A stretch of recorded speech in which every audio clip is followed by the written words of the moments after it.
So, we've had a demand side shock and a supply side shock. Eventually will result in an economic slowdown. Bill Gates is preparing for one of the worst economic disasters in history, selling out of stocks. With help from his long-term partner Michael Larsen, Gates successfully prepared for the dot-com bubble in 2000 and the recession in 2008. By doing this, he's managed to consistently beat the S&P 500 and make more than $50 billion over the past 20 years. Gates and Larsen are now aggressively preparing for what could become the worst recession of all time. Watch this video until the end, and you'll know which stocks Bill Gates is throwing out of his portfolio and what strategy he's following in the face of a global recession. Within just a couple of months, the economy seems to be brink of collapse. The US and European economy is undergoing accelerating inflation as a result of the Russia-Ukraine war, in addition to excessive money printing during the COVID-19 pandemic. Consumer sentiment is now lower than it was in the early days of the COVID-19 pandemic. Real-time economic indicators of everything from housing activity to manufacturing output suggest that economic growth is slowing sharply. Workers are starting to bargain for higher wages, consumer savings are low, and their debt level is record high. Experts say that this could very well be a mix of circumstances that tip the economy into recession. In 2021, the government pumped trillions of dollars into the economy, whereas 2022 is the complete opposite, with the government pulling back trillions of dollars out of the economy. One of the things that makes Bill Gates terrified is the fact that the economy is hit by a double-edged sword. On one side, you have accelerating inflation, and the other side, you have increasing unemployment and stalling output. This is basically the definition of stagflation.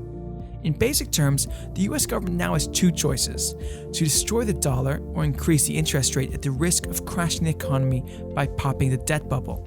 The Fed has decided to go with the second choice. The Fed recently increased the interest rate by 75 basis points, which is the largest increase since 1994. Economic theory suggests that it will slow the inflation, but it comes at a substantial risk. First of all, it becomes significantly more expensive for businesses and households to borrow money. Secondly, if the Fed increases the interest rate by too much, the debt bubble may pop and spiral the economy into recession or depression. So since we last talked, small thing has happened. Russia has invaded Ukraine, and it feels like we're in a new world. We are going to be seeing higher energy prices, higher food prices for years to come. It seems difficult to see how this resolves itself very quickly. What does that say to you about the economic outlook for the next few years? Well, it comes on top of the pandemic, where government debt levels were already very, very high, and there were already some supply chain problems. And so it's likely to accelerate the inflationary problems that rich-world economies have, and force an increase in interest rates that eventually will result in an economic slowdown. So I'm afraid the bears on this one have a pretty strong argument that concerns me a lot. Now, Bill Gates knows this, and he knows the effects of a recession. He also knows how to spot a market crash before it happens. One metric investors often look at is the copper prices. Prices for the metal recently hit 16-month lows after dropping more than 11% in 2 weeks. Copper is widely used in construction materials, and it faces increased demand in an expanding economy. That demand disappears when the economy contracts. Prices shot up earlier this year when Russia, which accounts for 4% of global copper output, invaded Ukraine. Traders who were concerned about short supply began hoarding the metal, and now copper prices are falling. Another important indicator of the health of the economy is the oil price. If we look back in history, a surge in oil prices is strongly correlated with recessions. In the past 50 years, every time oil prices, adjusted for inflation, rose 50% above trend, a recession followed. The reason why a recession almost always follows oil prices breaking 50% above the trend is because rising oil prices are a tax against the consumers. High gas prices take money directly out of the consumer's pocket. This not only leaves the consumer with less money to spend, but it also drastically lowers consumer sentiment. In preparation for a collapse in the US and European stock market, Gates and Larsen have been implementing a variety of hedging strategies through the investment holding company Cascade. One of these strategies includes shorting stocks. Unlike long positions, short positions don't have to be disclosed to the public. Therefore, we don't have the details on what stocks Gates is actually shorting. With that being said, we know that Gates recently has had a short position against Tesla stock because Elon Musk confirmed it himself. There's been a lot of controversy surrounding this position and a heated debate between Gates and Musk. We don't know if Gates still has this short position in Tesla open, but if he has, he is underwater by a significant amount. Now, Bill Gates has also made several other changes to his portfolio recently that we know of. His most recently quarter filing for the first quarter of 2022 reveals that Bill Gates sold about $940 million, or 100% of his shares in Canadian Pacific Railway Company, trimming one of the largest holdings of his investment firm.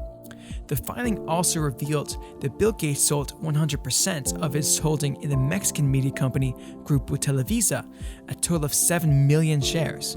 The company often presents itself as the largest producer of Spanish-language content.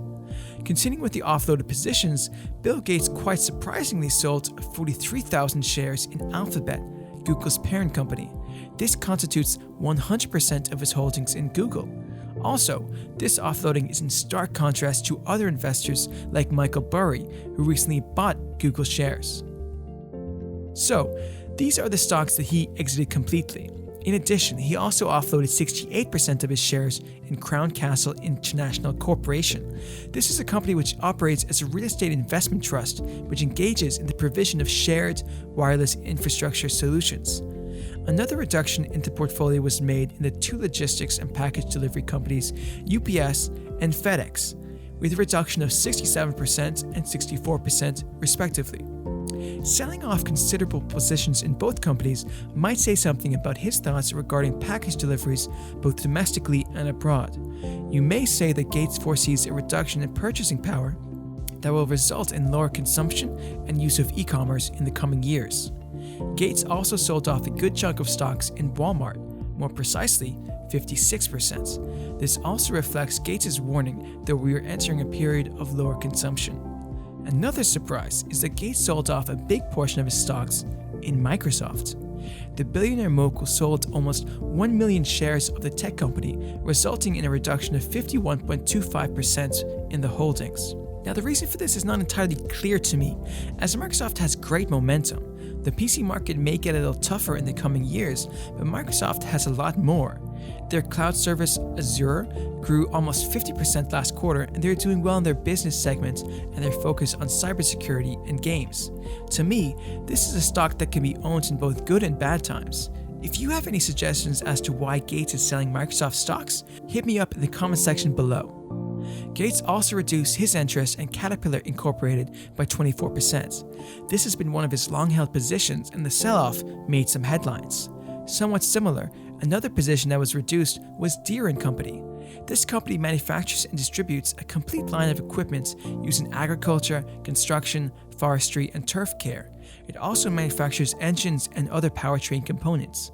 Finally, Mr. Gates said bye-bye to his longtime friend Warren Buffett, offloading shares in Berkshire Hathaway for more than $1.3 billion, accounting for a reduction of 14.84% of his total holdings in the company. Now, to the big question, why is Gates selling these stocks now? It's hard to draw conclusions from filings with no comments, but given that Gates has sold several of his positions and decreased his holdings by between 12 and 100%, you can see that he expects the market to remain bumpy as time goes on, and that its outlook is unmistakably bearish. To understand why Bill Gates is selling stocks, we need to look closer at Michael Larson's strategy. Larson is the brain behind the operation, and he knows exactly what to do in different market situations. Larson's main mandate has been to invest conservatively, try to maximize returns and preserve capital. Although Larson's strategy has remained secretive, we know from public filings that he mirrors Warren Buffett's investment strategy. If we take a look at the holdings in Gates' portfolio, we can see how most of the companies would not be impacted by economic fluctuations.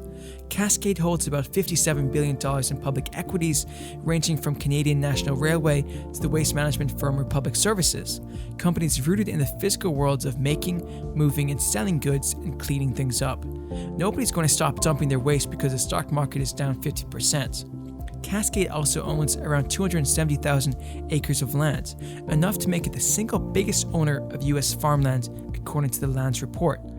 Owning farmland is one of the most prudent financial investments to make now. Farmland as an investment offers low volatility, and investing in the supply chain for food could be a good bet when the economy is slowing down. People are not going to stop eating food. Farmland averaged a return of over 11% from 1991 to 2018, with not a single year being negative. Bill Gates has also been involved in currency and commodities trading, venture capital, and the development of property complex in downtown Tampa, diversifying his portfolio. To me, all of this is a strong indication that Bill Gates is preparing for an economic downturn. Another prominent investor who is very concerned about the economic outlook is Ray Dalio. He has stated that we are stuck in stagflation. Watch our video covering this and how you can prepare. See you next time.